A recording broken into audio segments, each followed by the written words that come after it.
Oke, balik lagi di KGS Channel. Ki Geni punya cerita. Oke, Man. Bisa nih ya. Oke, ya. Balik lagi nih. Kali ini kita bakal bahas sesuatu yang mengenai tumbal nih, Mbak. Wow. Agak serem ya.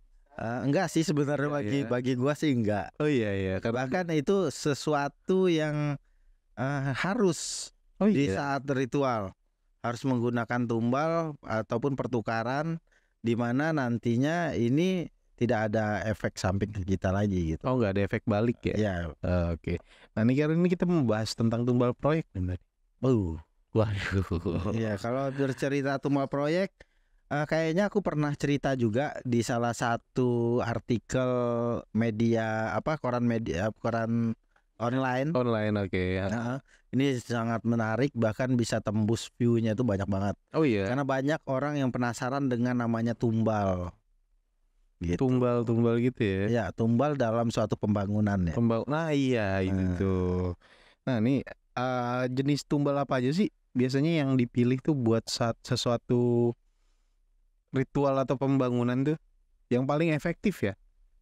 Kalau untuk tumbal sendiri itu bermacam-macam, tergantung bisikannya ataupun mereka mendapatkan sebuah petunjuk dari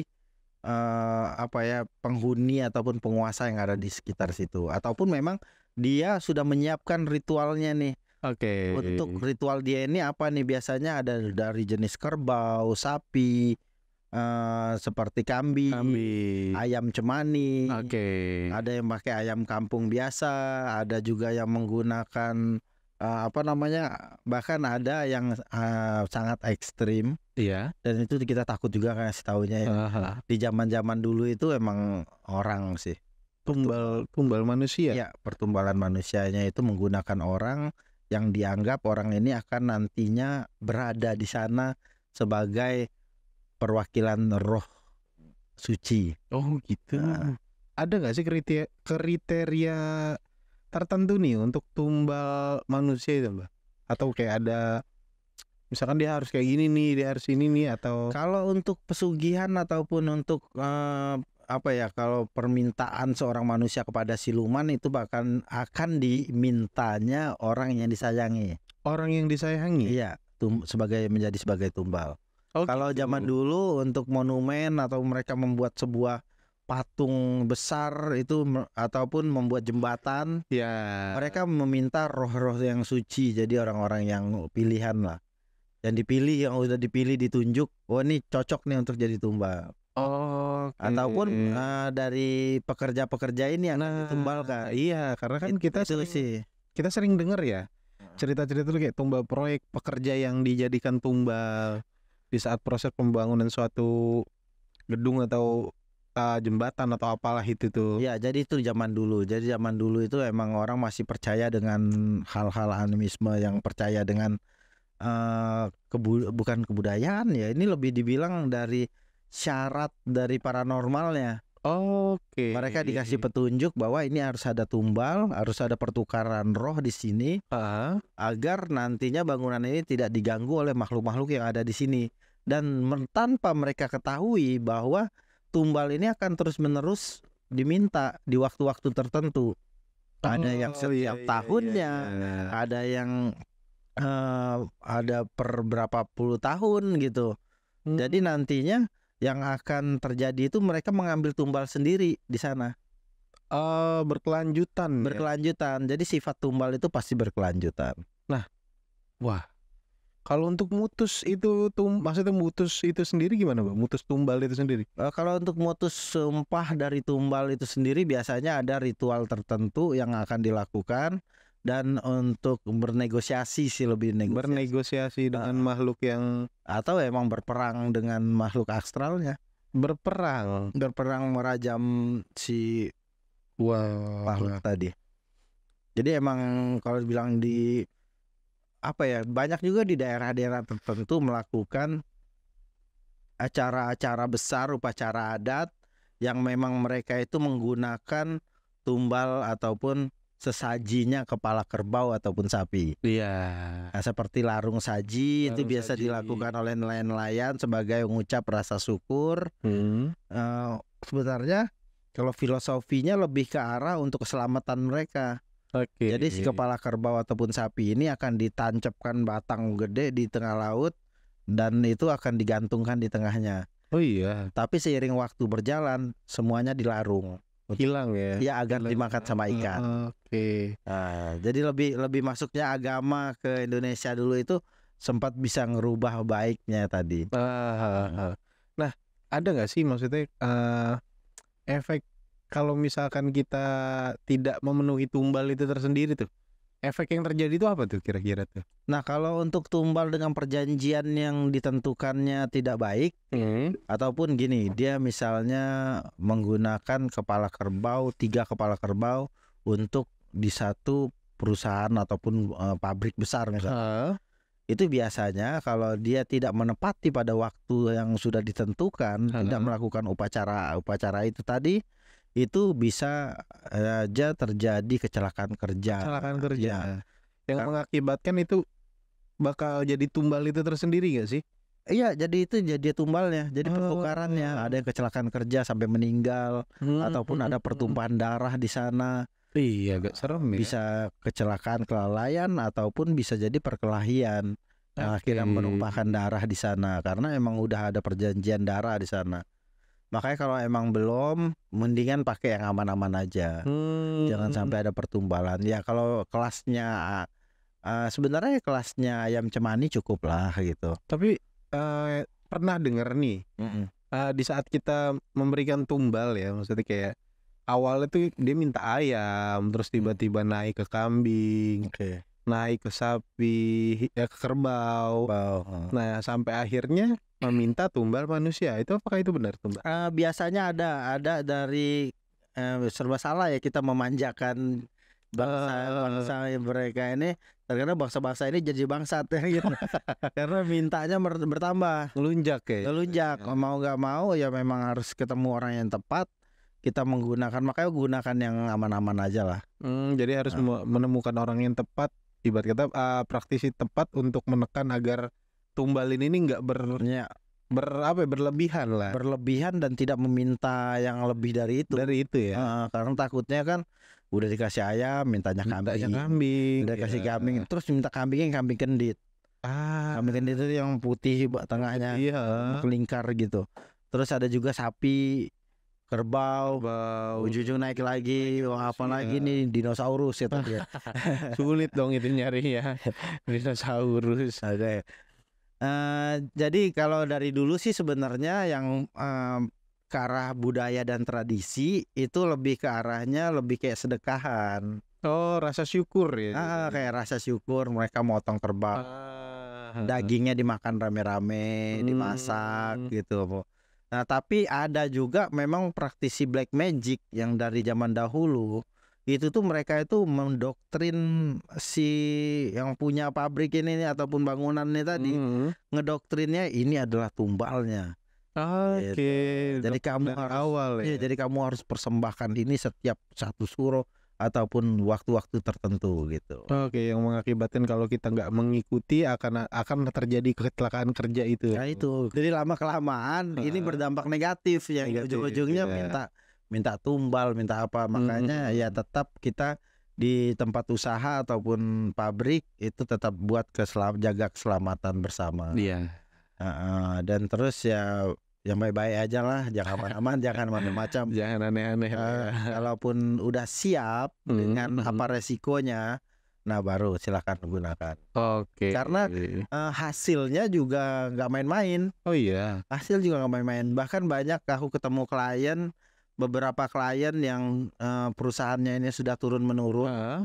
Dan punya brand-brand terkenal yang mungkin sering kita pakai, pabriknya ini, itu pokoknya ada nih di setiap ini ada.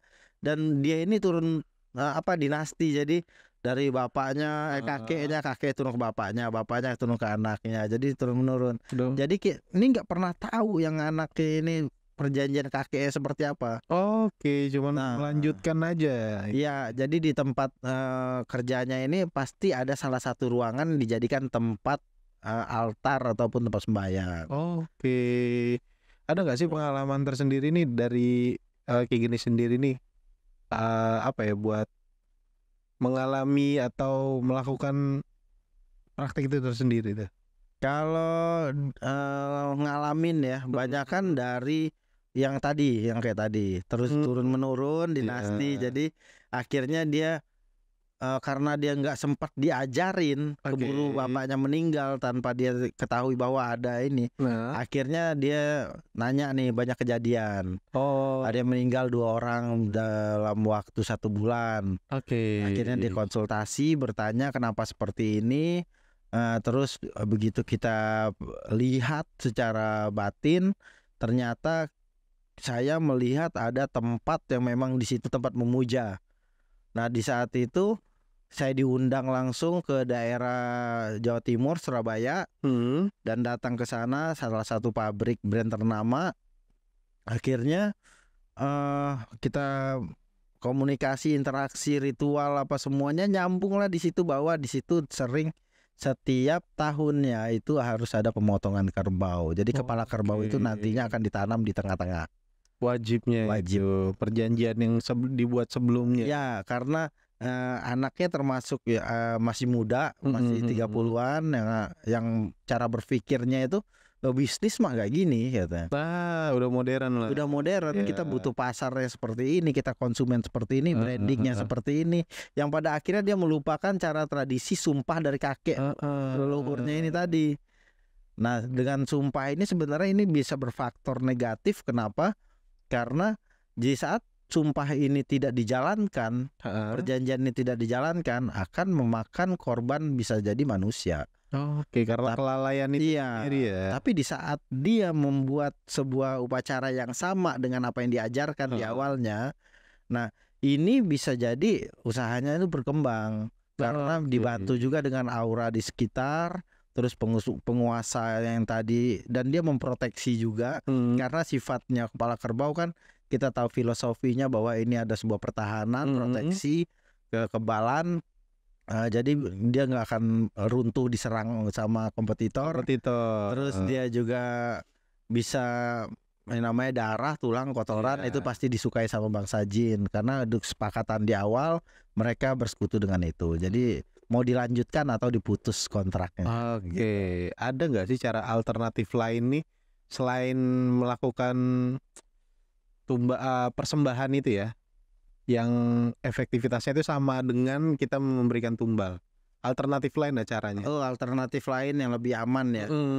Banyak juga, ada juga bisa menggunakan pusaka, bisa menggunakan mustika, bisa ya. Kalau pernah yang kita jalanin, lu ikut juga sama gua, itu di salah satu sebuah proyek yang akhirnya mereka meminta 4 berapa titik gitu sudut 8 ya? Iya, lebih 9. 9 titik itu dipasangin delima untuk proteksinya. Itu lebih aman karena dia auto recharge, terus juga nggak perlu ada perawatan tiap tahunnya. Nah, akhirnya kenapa ada yang mudah kita mencari yang ribet? Nah, kalau untuk cara memutus maksudnya memutus kerjasama dengan makhluk astral yang meminta tumbal ini gimana sih caranya? Kalau memutus itu sih agak susah ya, karena memang butuh waktu yang lama biasanya untuk memutus kontrak perjanjian dengan jin tadi, persekutuan tadi. Itu butuh waktu sekitar 3 bulan untuk pembersihan, penetralan, dan memang proteksi juga kita harus kuat. Kita bernegosiasi memindahkannya, yang akhirnya itu mereka itu aku tarik. Nah, saya tarik mereka untuk ikut denganku. Nanti ya kita berikan persembahan lain. Jadi ya sesuai dengan harganya juga, karena kita bakal ngasih dia makanan terus. Iya, jatuhnya kita yang melihara ya, ngambil alih. Iya, kita ngambil alih, kita yang melihara mereka. Tapi tergantung, kadang ada juga yang ingin memperpanjang. Ya mereka ya udah deh, gue lanjutin Ki. Perjanjian sumpah sama ini gitu kan, penguasanya gimana. Yang akhirnya mereka itu melanjutkan meminta mencari tahu tata cara ininya gimana gitu, ritualnya. Bisa nggak sih kalau ritual itu dilakukan mereka sendiri tanpa ada bantuan praktisi supranatural nih? Kalau yang sudah membuat sumpah dengan dirinya pribadi, tanpa ada kalau keturunan kan pasti diajarin. Kalau belum sempat diajarin ya kita ngajarin lagi, dan mereka melakukannya sendiri. Oh iya. Tapi kadang mereka itu nggak mau ribet. Orang yang udah ya klien kita kan memang orang-orang bisa dibilang orang-orang top semua lah yang mereknya itu udah ada di mana-mana gitu kan. Yang akhirnya ya gue terima beres saja deh. Mobil pusing lah ya. Tapi tetap gue kasih tahu mereka, lu harus tahu takutnya di saat gue udah nggak ada, lu bisa tahu nih caranya seperti ini. Oh iya benar-benar. Agar nggak ada tumpah, kecuali ini besok mau lu jual terserah lu, gitu. Ada gak sih kasus-kasus yang ke-expose gitu tentang tumbal ini di media atau yang sempat viral lah, yang Bayu tahu? Yang gue tahu ada ya, banyak. Oh iya, banyak yang terekspos, yang ketemu tengkorak-tengkorak di dalamnya begitu tempat ini sudah tidak dihuni lagi. Nah makanya banyak kejadian-kejadian dulu itu kenapa banyak tempat-tempat yang memang jadi angker, jadi mistis, itu dikarenakan zaman dulu itu kepercayaan orang, bahkan setiap pembuatan bangunan rumah aja itu ada sesaji. Ada sesajinya, ada kayak telur angsa ditanam gitu untuk pageran rumah, kayak kepala kerbau itu hampir sama. Oke, berarti oh iya, pisang kelapa bendera ya. Sebenarnya itu filosofi doang. Biar kokoh seperti Indonesia Raya. Oke. Nah, kalau untuk kepercayaan atau setiap adat yang ada di daerah itu beda-beda atau sama sih untuk masalah pertumbalan ini? Kalau pertumbalan berarti kita berbicara kepada industri nih. Oke. Nah, berarti kan industri ini mereka yang buat jembatan, buat tower, tugu atau apa, atau gedung gede sekalian, itu pasti ada tumbal yang mereka udah sepakati sama spiritual supernaturalnya itu. Dukunnya. Ya. Iya. Jadi mereka itu kayak buat perjanjian, wah ini aman ya kalau udah digini-giniin gitu. Nah tapi itu dampaknya itu biasanya di saat itu udah gak terbengkalai, di saat itu udah gak kepake lagi. Nah ini jadinya tempat ini mistis dan angker karena masih ada jejak tapak si penunggunya ini. Oke, nah itu kan gak terurus tuh. Maksudnya udah nggak pernah dikasih tumbal lagi, apakah dia akan mengambil tumbal sendiri? Nah, yang dilakukan sebuah perjanjian ataupun pertumbalan di awal itu pasti mencari sendiri di saat mereka tidak dikasih makan. Oke. Gitu. Agak bahaya berarti ya, jangan macem-macem berarti. Agak bahaya, jadi emang agak beresiko. Tapi dampak positifnya yaitu mendapatkan sebuah kejayaan, kesuksesan, dan juga mendapatkan proteksi yang kuat. Oke. Ada nggak sih yang nggak, misalkan mereka udah melakukan apa semua yang diminta tapi hasilnya nggak sesuai? Itu biasanya itu kenapa tuh? Jarang yang ada. Kalau di saat mereka udah melakukan pertumbalan itu jarang sih ada yang nggak sesuai, kecuali banyak penipuan oknum-oknum yang mengatasnamakan melipat ganda duit ataupun penarikan uang goib menggunakan tumbal. Itu udah pasti bohong, penipuan ya. Udah pasti bohong. Di luar dari itu sih oke, karena masih banyak klien yang bercerita juga, sharing, minta pendapat.